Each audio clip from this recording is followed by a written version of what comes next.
NATO calls Ukraine's eventual membership in the military alliance inevitable and terms China a decisive enabler of Russia's continuing war on Ukraine. Welcome to VOA Asia Weekly. I'm Chris Casquejo at the NATO summit in Washington. That story is coming up, but first making headlines. Indian Prime Minister Narendra Modi met with Russian President Vladimir Putin on Wednesday, seeking to deepen the relationship between the two countries as NATO leaders gathered in Washington.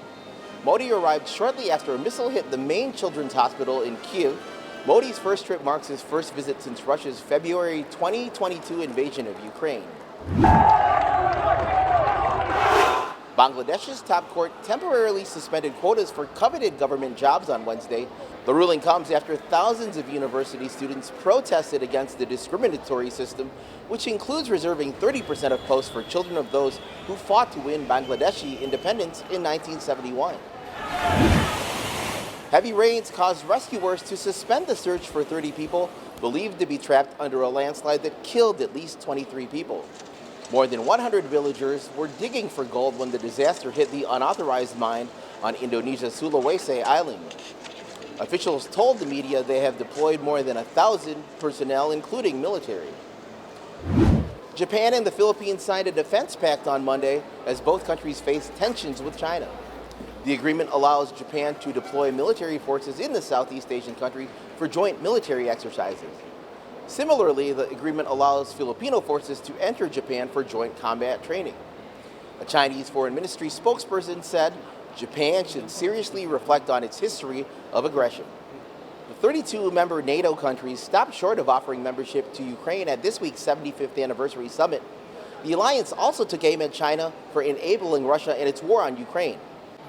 To conclude the summit, U.S. President Joe Biden held a news conference amid growing calls to end his re-election campaign. VOA's Anita Powell has more.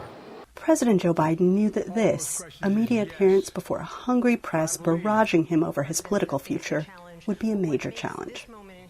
It was preceded by a major wobble just minutes earlier, in which he introduced Ukrainian President Volodymyr Zelensky by his nemesis name.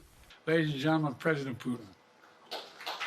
President Putin. You can beat President Putin. President Zelensky. I'm so focused on beating Putin, we got to worry about it.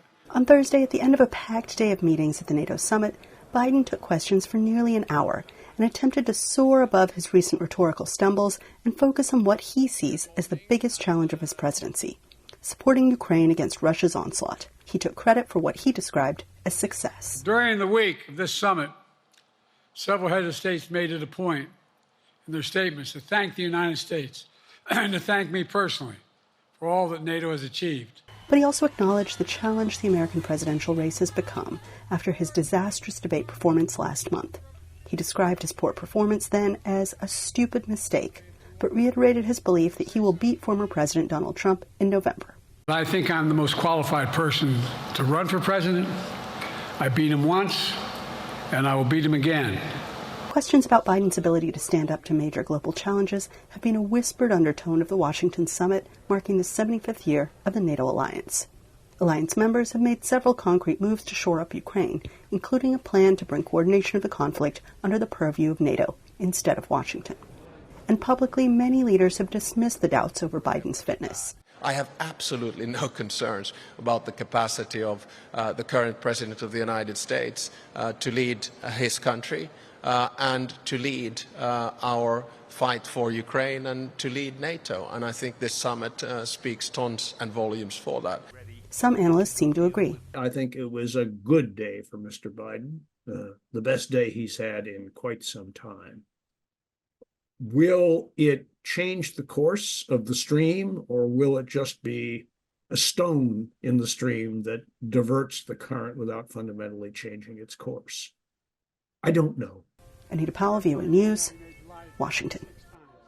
Visit voanews.com for the most up-to-date stories. I'm Chris Casquejo. Finally, a first glance at the newest giant pandas to arrive in the U.S. San Diego Zoo Wildlife Alliance shared some images of Yun Chen and Xinbao, the first pandas to enter the United States in 21 years. They arrived safely in San Diego on June 27th, and the public will not be able to view them for several weeks. Thanks for watching VOA Asia Weekly.